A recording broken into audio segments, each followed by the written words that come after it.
अब हम बात करने वाले हैं एनोड रे। ध्यान दें, एनोड रे को हम पॉजिटिव रे या केनाल रे भी बोलते हैं। तो एनोड रे, पॉजिटिव रे या केनाल, सबसे पहले डिस्कवरी तो डिस्कवर्ड बाय गोल्डस्टीन in 1886। तो इसको डिस्कवर किया था गोल्डस्टीन ने, और वो भी 1886 ईयर में। अब हम बात करते हैं इसका जनरेशन, प्रोडक्शन, किस प्रकार से इसको प्रोड्यूस करते हैं। तो इसके लिए हमने वही कैथोड रे ट्यूब ली है। तो ये आपकी परफोर्टेड कैथोड रे ट्यूब है, और ये आपका परफोर्टेड कैथोड है, ये एनोड रे है,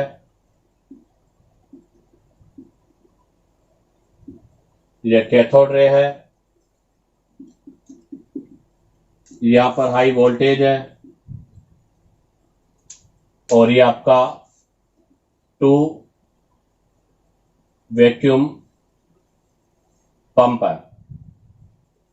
तो ध्यान दें, एनोड रे भी कैथोड रे की तरह ही बिल्कुल सिमिलर है, बस हमने यहाँ पर अब परफोर्टेड कैथोड रे ट्यूब यूज की है, जिसके अंदर परफोर्टेड कैथोड को हम यूज करते हैं। तो इस प्रकार से इसका जनरेशन किया जाता है, इसका प्रोडक्शन किया जाता है। अब हम यहाँ से इसके प्रॉपर्टीज के बारे में स्टडी करेंगे। तो बात करते हैं प्रॉपर्टीज ऑफ केनाल रे या कैथोड रे, तो सॉरी एनोड रे। तो एनोड रे की प्रॉपर्टी बिल्कुल कैथोड रे के सिमिलर ही है, बस इतना सा डिफरेंस है कि आपकी cathode ray negative charge particle था, और आपका एनोड रे जो होता है पॉजिटिव चार्ज पार्टिकल होता है। तो फर्स्ट पॉइंट तो वही होगा।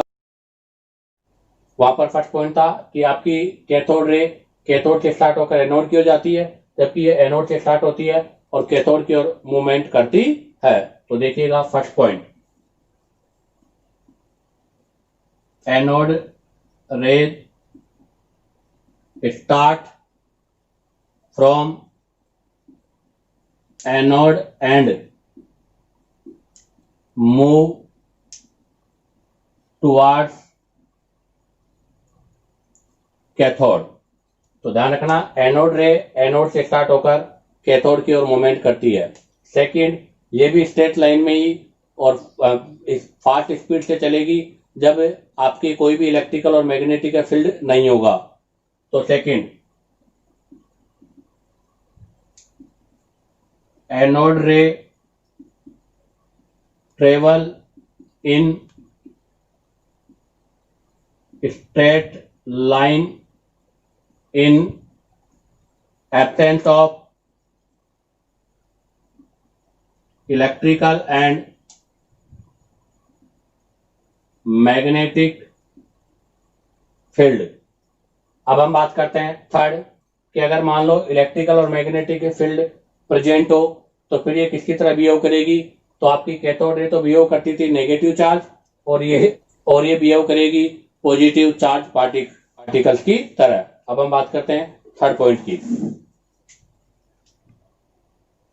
तो देखिएगा थर्ड पॉइंट, अभी हमने सेकंड में कहा था कि इलेक्ट्रिकल और मैग्नेटिक फील्ड के एब्सेंस में स्ट्रेट लाइन में ट्रेवल करती है, लेकिन इलेक्ट्रिकल और मैग्नेटिक फील्ड की प्रेजेंस में, तो in presence of electrical and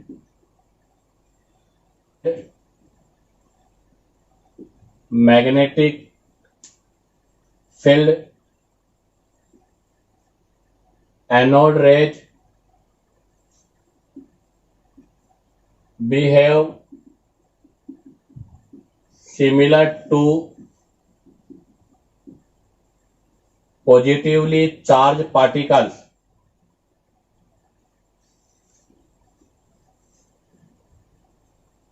तो ध्यान रखना, एनोड रे पॉजिटिवली चार्ज पार्टिकल्स की तरह बिहेव करती है, जबकि cathode ray negatively charge particles की तरह बिहेव करती है। Next point number 4,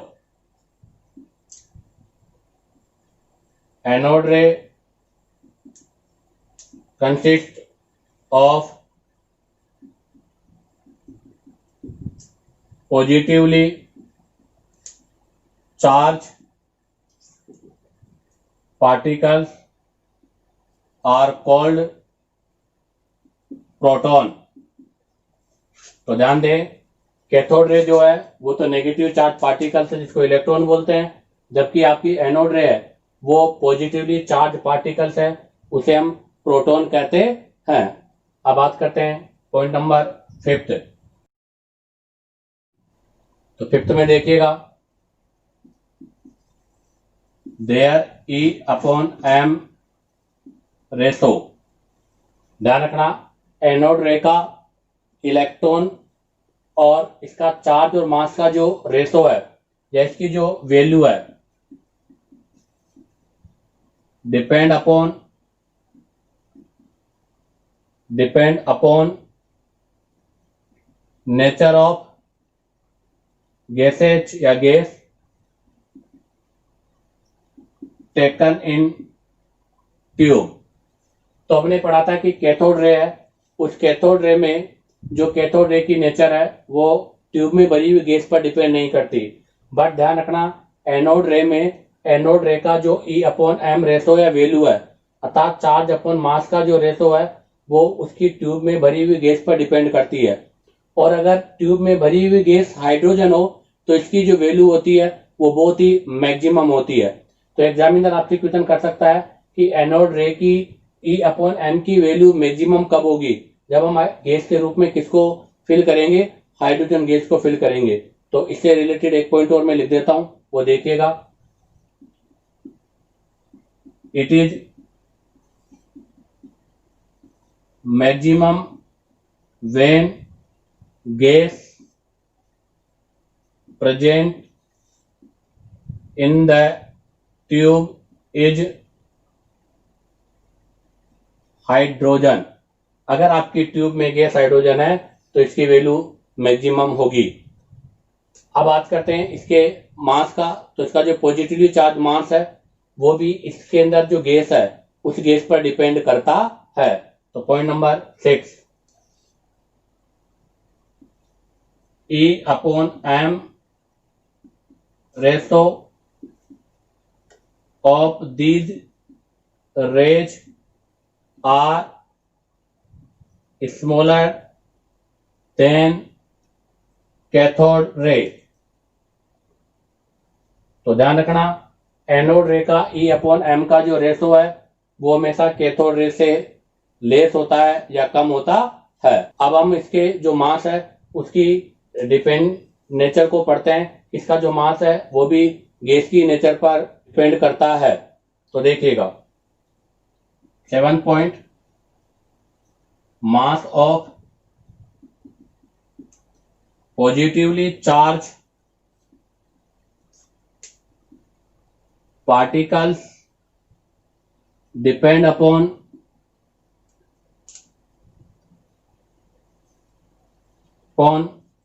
nature of gas present in cathode ray tube. तो ध्यान रखना, आपके जो एनोड है रे, उस एनोड रे का जो मास है और उसका E/m का जो रेशो है वो दोनों ही ट्यूब में भरी हुई गैस की नेचर पर डिपेंड करता है। इसी के साथ आपका ये एनोड रे का पार्ट कंप्लीट होता है। अब हम एनोड रे से रिलेटेड पार्ट प्रोटॉन के बारे में स्टडी करते हैं। एनोड रे से रिलेटेड अब हम प्रोटॉन के बारे में स्टडी करेंगे।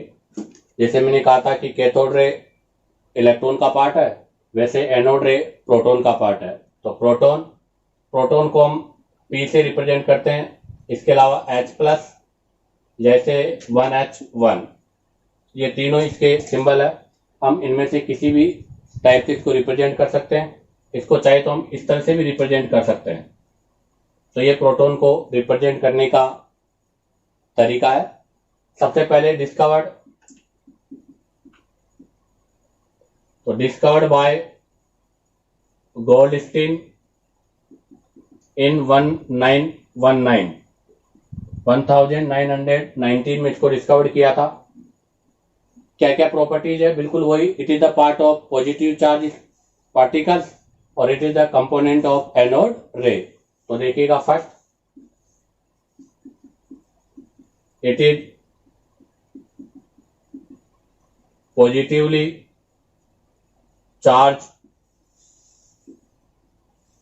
पार्टिकल्स और second it is of anode ray. और एक और पॉइंट है कि आपका जो प्रोटॉन है वो हाइड्रोजन का आयनाइज पार्ट होता है। तो proton is ionise hydrogen atom, जिसको हम H प्लस की फॉर्म में लिखते हैं। कहने का मतलब यह है कि अगर हम हाइड्रोजन एटम को आयनाइज कर दें तो उससे जो स्पीसीज आपको ऑब्टेन होगी वही आपकी क्या है? प्रोटॉन है। और ध्यान रखना, सबसे स्मॉलेस्ट और सबसे लाइटेस्ट जो प्रोटॉन है वो कहां से ऑब्टेन होता है? हाइड्रोजन से, क्योंकि हाइड्रोजन का एटॉमिक नंबर 1 होता है। तो एक और पॉइंट ध्यान दें आप, smaller and positively ion obtained from hydrogen atom. इसी के साथ ये प्रोटॉन की बात कंप्लीट होती है। अब हम यहां से थर्ड फंडामेंटल सब एटॉमिक पार्टिकल्स के बारे में स्टडी करेंगे, जो कि है न्यूट्रॉन। तो हम न्यूट्रॉन के बारे में स्टडी करते हैं। तो थर्ड, न्यूट्रॉन को हम N, और इसका सिंबल होता है 0 and 1। इसको रिप्रेजेंट करने का ये तरीका है। डिस्कवरी की बात करें तो इसकी डिस्कवरी की थी चैडविक ने 1932 ईयर में। तो देखिएगा, discovered by James Chadwick in 1932 years.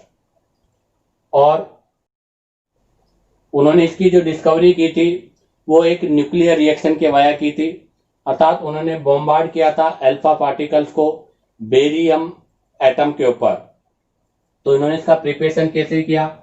तो वो देखिएगा, जैसे भी हमने पढ़ा कि एनोड रे और कैथोड रे को हमने ट्यूब के अंदर बनाया, और इसको हमने ट्यूब के अंदर नहीं, इसको हमने अल्फा पार्टिकल्स के बॉम्बार्ड से ऑब्टेन किया है। तो देखिएगा इसका प्रिपरेशन में,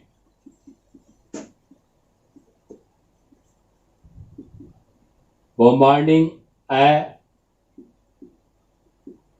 thin sheet of beryllium by alpha particles, अर्थात बेरिलियम के ऊपर या बेरिलियम की जो थिन शीट है उसके ऊपर अल्फा पार्टिकल्स की बॉम्बार्डिंग के द्वारा इसे ऑब्टेन किया गया है। जैसे मैं एक्सप्लेन कर दूं, 4 बेरिलियम 9, इसका एटॉमिक नंबर 4 है, मास 9 है। जब इस पर हम जिस पर हम बॉम्बार करते हैं अल्फा पार्टिकल का मतलब होता है हीलियम। ये हीलियम है जो अल्फा पार्टिकल है। इस पर जब इसका अटैक कराओगे आप तो यहां से 6C12 प्लस 0 and 1 ये ऑब्टेन होगा, और ये 0 and 1 है, यही क्या है? न्यूट्रॉन है। इसी से रिलेटेड एक और हम रिएक्शन की बात करते हैं। तो न्यूट्रॉन की डिस्कवरी बेरिलियम पर अल्फा पार्टिकल्स की बॉम्बार के द्वारा, और इसके अलावा 5 बोरॉन 11, इस पर 2He4 जिसको हम अल्फा पार्टिकल्स बोलते हैं। जब इसकी हम बॉम्बारी करेंगे इसके ऊपर तो यहाँ से आपके पास N nitrogen 7 and 14 plus 0 and 1। इसे तो देखिएगा किस तरह से इस रिएक्शन को हमने लिखा है। तो आप यहाँ पर देखिएगा 5 + 2 7, तो इसका एटॉमिक नंबर हो गया 7, तो ये 7। और मास नंबर की बात करें तो 11 + 4 15, लेकिन यहाँ कितना है 14, तो इसका मतलब एक यूनिट लेस है, तो वो यूनिट किसके ऊपर है, न्यूट्रॉन पर। तो इसका मतलब यूनिट न्यूट्रॉन का जो मास है वो कितना हो गया 1। अब हम इसके कुछ कैरेक्टर्स की बात करते हैं। फर्स्ट कैरेक्टर तो यह है कि न्यूट्रॉन जो होता है वो न्यूट्रली होता है, अर्थात हमने देखा कि इलेक्ट्रॉन पर नेगेटिव चार्ज होता है, प्रोटॉन पर पॉजिटिव चार्ज होता है, लेकिन न्यूट्रॉन पर कोई भी चार्ज नहीं होता, और न्यूट्रॉन पर कोई भी चार्ज नहीं होने की वजह से यह न्यूट्रली होता है। तो इट इज न्यूट्रली पार्टिकल्स।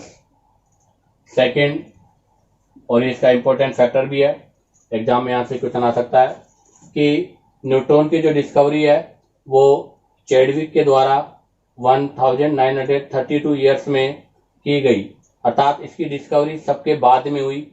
सब एटॉमिक पार्टिकल्स में इसकी डिस्कवरी सबके बाद में हुई। इसका रीजन क्या है, तो इसका रीजन यह है क्योंकि यह न्यूट्रल होने की वजह से, अर्थात इलेक्ट्रिकल और मैग्नेटिक फील्ड में इसका कोई भी बिहेव नहीं था, उनके प्रति इसका कोई भी मतलब उनके प्रति इनमें कोई भी चेंजेज नहीं हुए, इसलिए इसकी डिस्कवरी सबके बाद में हुई। तो इसके लिए देखिएगा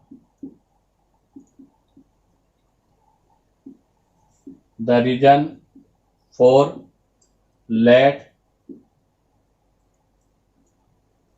डिस्कवरी, आपको बताना है कि the reason for late discovery of neutron, neutron due to neutral nature, इसकी न्यूट्रल नेचर के कारण इसकी जो डिस्कवरी है वो सबसे लेट हुई है। तो देखिएगा थर्ड पॉइंट क्या है इसका, कि इलेक्ट्रॉन और प्रोटॉन की तरह न्यूट्रॉन भी सभी न्यूक्लियस का फंडामेंटल पार्टिकल्स है। तो ध्यान दें, neutron is fundamental particles of all nucleus except hydrogen. और हाइड्रोजन भी, हाइड्रोजन के 3 आइसोटोप हैं, प्रोटियम, ड्यूटेरियम, ट्राइटियम, उनमें से एक आइसोटोप है प्रोटियम, जिसका सिंबल होता है 1H1, जिसको हम पी से भी रिप्रेजेंट करते हैं। तो इस प्रोटियम, इस हाइड्रोजन के अंदर आपके कोई भी न्यूट्रॉन नहीं होता, अर्थात पूरी पेरियोडिक टेबल, अर्थात जितने भी आपके एलिमेंट है उन सब एलिमेंट में से केवल एक ही एलिमेंट है ये हाइड्रोजन, इसमें कोई न्यूट्रॉन नहीं होता, बाकी सभी एलिमेंट्स में न्यूट्रॉन पाया जाता है, नहीं होता। इसी के साथ ये न्यूट्रॉन की कैरेक्टर या इसकी प्रॉपर्टीज कंप्लीट होती है। तो अब हम प्रोटॉन, न्यूट्रॉन, इलेक्ट्रॉन के बारे में स्टडी कर चुके हैं। अब इनका हम एक समराइज यहाँ पर एक टेबल बनाने वाले हैं, अर्थात properties of the fundamental particles. हमने जो फंडामेंटल पार्टिकल्स पढ़े उनकी प्रॉपर्टीज, उनकी कुछ वैल्यूज की हम बात करेंगे। तो इसके लिए मैंने आपको देखो एक टेबल बना रखी है, इसमें हम कुछ वैल्यूज के बारे में आपको बताते हैं। नेम में सबसे पहले आता है इलेक्ट्रॉन, सेकंड आता है प्रोटॉन, और थर्ड आता है न्यूट्रॉन। सिंबल इलेक्ट्रॉन का ई, प्रोटॉन का पी और न्यूट्रॉन का एन। सबसे पहला एब्सोल्यूट चार्ज, जिसकी यूनिट होती है कूलम। तो इलेक्ट्रॉन नेगेटिव है तो माइनस का 1.6 इंटू 10⁻19 कूलम। प्रोटॉन पॉजिटिव होता है तो प्लस 1.6 इंटू 10⁻19। और हमें पता है कि न्यूट्रॉन पर कोई चार्ज नहीं होता, न्यूट्रॉन चार्ज लेस है। रिलेटिव चार्ज की बात करें तो इलेक्ट्रॉन का रिलेटिव चार्ज -1, प्रोटॉन का +1, और हमें पता है न्यूट्रॉन का कोई चार्ज नहीं होता। अब बात आती है मास। अगर मास की बात करें तो किलो में, तो इलेक्ट्रॉन का मास होता है 9.1 इंटू 10⁻⁻31 और प्रोटॉन का मास होता है 1.672 इंटू 10⁻⁻27। ध्यान दें, प्रोटॉन और न्यूट्रॉन का मास अप्रोक्सीमेट सेम होता है, बट अगर इसमें कंपेरिजन करने की बात आ जाए तो न्यूट्रॉन का मास हमेशा प्रोटॉन के मास से ज्यादा होगा। तो न्यूट्रॉन का मास होता है 1.674 इंटू 10⁻⁻27। तो ध्यान रखना, मास तो प्रोटॉन और न्यूट्रॉन का सेम है, और अगर चार्ज की बात करें तो इलेक्ट्रॉन और प्रोटॉन का चार्ज सेम है। अब बात करते हैं इनका मास, जिसकी यूनिट यू, अर्थात अब हम मास AMU में क्लियर करते हैं। तो इलेक्ट्रॉन का जो मास AU में होता है 0.00054 AMU होता है। का होता है 1.00727 और न्यूट्रॉन का होता है 1.00867। अब बात आती है स्पेसिफिक चार्ज, अर्थात इनके चार्ज और मास का रेशो। हमें पता है कि न्यूट्रॉन तो न्यूट्रल है, इसका कोई चार्ज नहीं है, इसलिए इसका स्पेसिफिक जो चार्ज है वो 1.758 इंटू 10⁻11 कूलम पर केजी है। कि प्रोटॉन का 9.58 इंटू 10⁻7 कूलम पर केजी है। हमने अभी जब एनोड रे के बारे में डिस्कस किया था तब आपसे कहा था कि प्रोटॉन के लिए E/m का जो रेशो है वो हमेशा इलेक्ट्रॉन से लेस होता है, अर्थात एनोड रे के लिए E/m का रेशो कैथोड रे से लेस होता है। और बात करें न्यूट्रॉन की, तो न्यूट्रॉन पर कोई चार्ज नहीं होता, इसलिए इसका E/m अर्थात स्पेसिफिक चार्ज भी नहीं होगा। अब देखिएगा, यहां से मैं आपको 2 स्पेशल पॉइंट और आपको बता देता हूं इलेक्ट्रॉन के बारे में। तो फर्स्ट स्पेशल पॉइंट तो यह है कि चार्ज टू मास अर्थात E/m रेशो ऑफ इलेक्ट्रॉन, अर्थात इलेक्ट्रॉन के चार्ज और मास का रेशो अर्थात E/m के बारे में सबसे पहले जो डिस्कवरी की थी वो J.J. थॉमसन ने की थी, और वो भी कैथोड रे ट्यूब के द्वारा की थी। तो देखिएगा, इसके लिए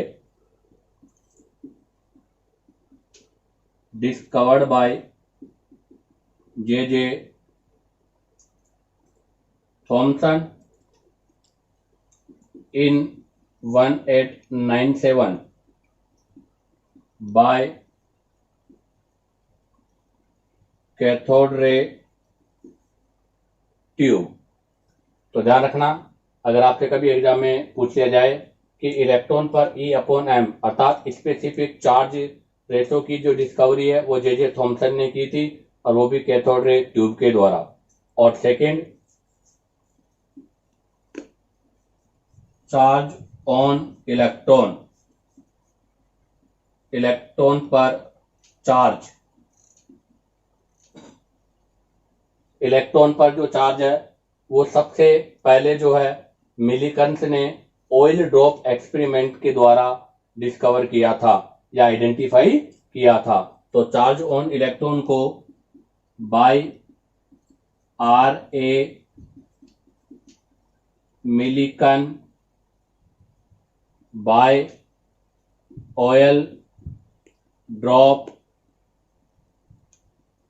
एक्सपेरिमेंट, उन्होंने इसे ऑयल ड्रॉप एक्सपेरिमेंट के द्वारा आइडेंटिफाई किया था, और उन्होंने यह चार्ज को आइडेंटिफाई करके इसकी वैल्यू को आइडेंटिफाई किया जो माइनस का 1.6 इंटू 10⁻⁻19 कूलम होता है। तो the charge on electron is -6 into 10⁻⁻19 coulomb है। इसी के साथ आपका ये पोर्शन कंप्लीट होता है।